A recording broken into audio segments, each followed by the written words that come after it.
Hello and welcome to Living Waters, where scripture meets life.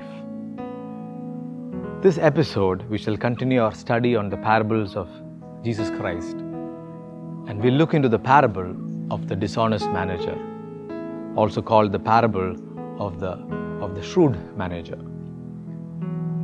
This is a parable of Jesus which could easily be misunderstood, and a superficial reading might even sound quite odd too.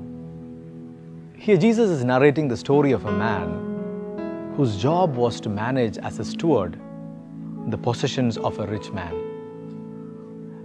But he was dishonest in his work, and he wasted the rich man's possessions. And one day the rich man knew about this and calls him and asks him to give him back everything he had entrusted him. And he removes him from his office. Realizing that he can no longer work as a manager, he summons a few people who are actually debtors to the rich man and makes some secret transactions and manipulations of records with each of them without the authorization of the master, of the rich man. The manager, using the wealth of the rich man, bribes the debtors in order to secure his own future after being expelled from his office, from his managerial post. The story takes an even more interesting and odd, even weird turn here when the rich man, when the master, realizing that his manager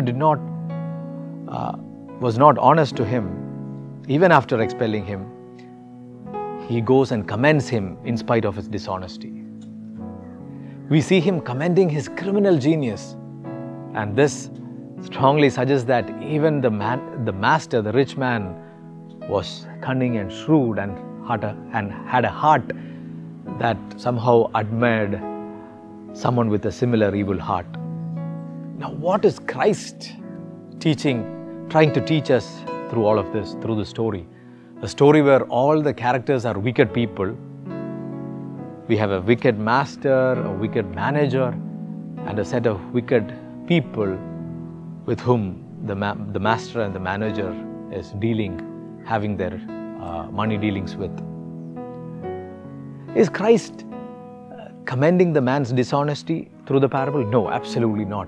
We find Christ pointedly calling him dishonest, and Luke records two comments made by Jesus Christ in relation to the parable.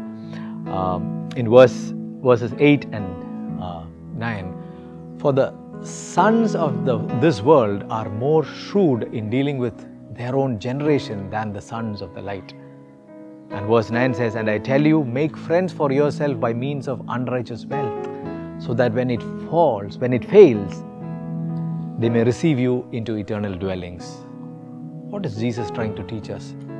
The children of the world are shrewd enough to invest their money to make their earthly future secure. And we know that all of that is going to be a failure one day in the light of eternity. If that is the case with unbelievers, how much more should the people of God, should the children of light be shrewd in investing their money, their resources in unfailing ways, in eternally fruitful ways?